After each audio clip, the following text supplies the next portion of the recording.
With that being said, there's this problem that we've identified looking at those articles about lower testosterone. To conclude, it's not just testosterone, okay? You also need to get all of your bloods done. You need to look at all different aspects, okay?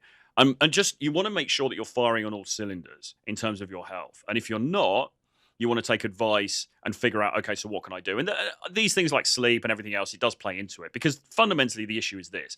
If you are sitting there lethargically watching YouTube videos about meeting women and you're not going out and actually meeting women, actually putting your balls, whether they've shrunk or not, on the line and making yourself vulnerable and going up to women you find attractive and trying to have conversations with them and make things happen, then you're lacking in very fundamental male drive, okay? And that is something that has to be addressed, because we try and teach this stuff to guys who are sort of low testosterone, who are sort of lethargic, they're not really motivated, they don't really have the necessary drive, and it's a hugely uphill battle for those men, okay? And so this really is something that I would recommend guys at least look into and at least consider as being part of their, because you can learn all of the day game lines in the world. You can learn all of the, crappy pickup lines or whatever. But if you're coming at it from a sort of suppressed, immunosuppressed sort of state, you're just not going to be as effective. And that's the reality of it. Okay. Let's move on to the next thing. So the next thing we've called, the next point, so the D in EDGE, so the E, elite hormone optimization, the D we've called dangerous man formula. Now, we could have called it dark triad, but we wanted to sort of broaden it out a little bit from that. But you guys probably aware of the idea of the dark triad, okay? Putting it very simply, women tend to be attracted to bad boys, okay? We've all heard this, right? It's in the culture. Women love jerks. Nice guys finish last. Look at the high school movies. Look at Gossip Girl, Chuck Bass, all these kind of bad boy characters. I always think about Beverly Hills 90210 when that dude was in it. Oh, what's he called? Oh, I can't remember. But anyway, the bad boy kind of character in that. It's a staple of Grease. Grease, the movie, is it about exactly this? Okay, so women are always drawn to these bad boy characters. Okay, so clearly, and I'm not taking a moral position on this. I'm not saying it's right. I'm not saying it's wrong. I'm not saying, okay, so go and become an asshole. That's not the solution. But we need to at least be aware of this, and we need to figure out, okay, so what do we do in terms of our presentation to meet the requirements that seem to be out there? And here's the thing, right? Most dudes, the big problem with most dudes that we teach is that they are too nice, they're too compliant, they're too submissive. They put the woman on the pedestal. They don't have edge, to coin a phrase. So this is something that we need to consider, which is what's the second part of the EDGE formula. Okay, so let's have look now at an article from your favorite and mine, Psychology Today. Okay. This is not just me making up a load of nonsense. This isn't just stuff from the manosphere. This isn't just dark, kind of degenerate stuff, as Chase would say. This is something that's discussed frequently in the culture. So this article was from 2022, fairly recent. The sexual appeal of dark personalities. So let's have a look through this. 3 dark personality traits are related to heightened attraction in several studies. All right, not one study, several studies. Dark traits such as narcissism can sometimes be mistaken as attractive features, especially when you don't know someone well. People who fall in love fast, easily, and often tend to be more readily seduced by dark traits. Some dark traits are linked to having more children, meaning that they may provide a reproductive advantage. Okay, now that's interesting. And by the way, Mary Sullivan has just given a super chat for $4.99. Thank you so much. I really appreciate you. Thank you very much for tuning in. All the support is massively, massively appreciated. Please, everybody who's here, we want to get at least 9 likes in this, at least 10 likes on this video. That would be super, super helpful.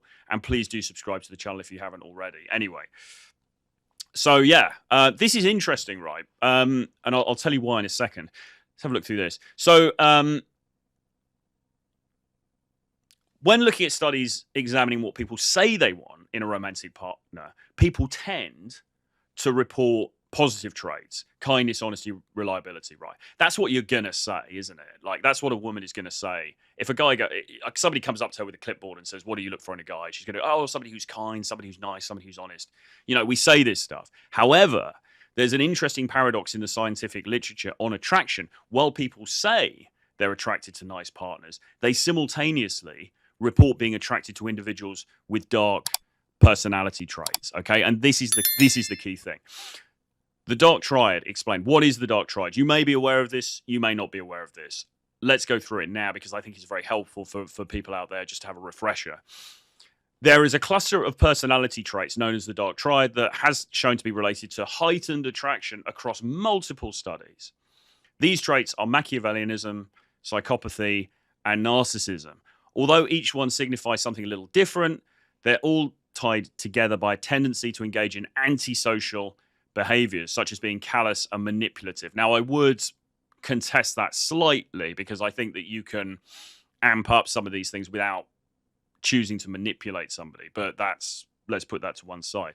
On the surface, these traits don't sound like things that would be sexually or romantically appealing. However, it turns out, and you can see where the person who wrote this is coming from. However, it turns out that they are often mistaken for attractive traits. Well, he's saying they're mistaken for attractive traits. No, they are attractive traits. Women are attracted to these traits. Okay, it's not they're mistaken for. He's trying to be politically correct in the way he's couching this. These traits are regarded as attractive by women, even though women may say that they want something else. Okay. Why is this? Men high in dark triad traits are seen as more attractive. In one study, a group of college women was asked to rate the attractiveness of profiles of men who varied in their levels of dark triad traits. The physical characteristics of the men were held constant. Okay, so we're not talking about like Chads versus not Chads.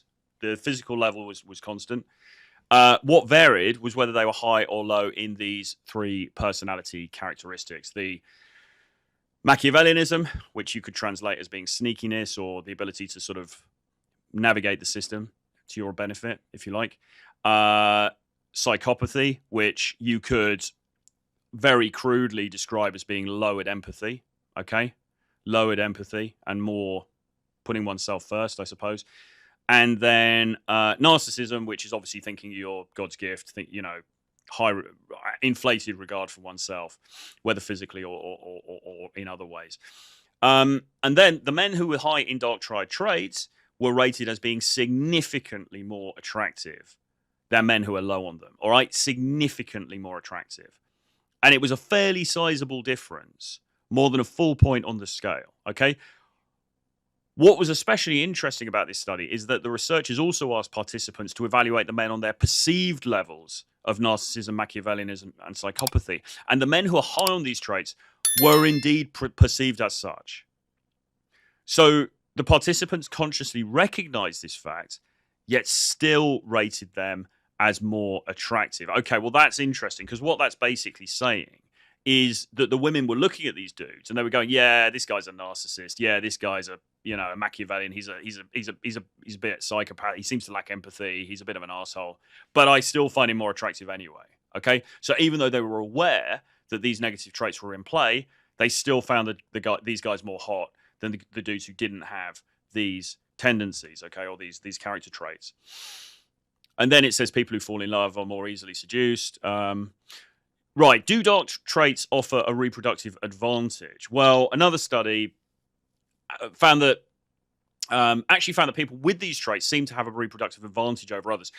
I find this interesting actually, and I've got another article to show you in a second about this because the received thinking, as far as I was aware, was that dark triad traits are useful for guys engaging in short-term mating, okay? Because women are like, okay, he's a hot guy. He's a hot guy. He's probably a bit of a heartbreaker.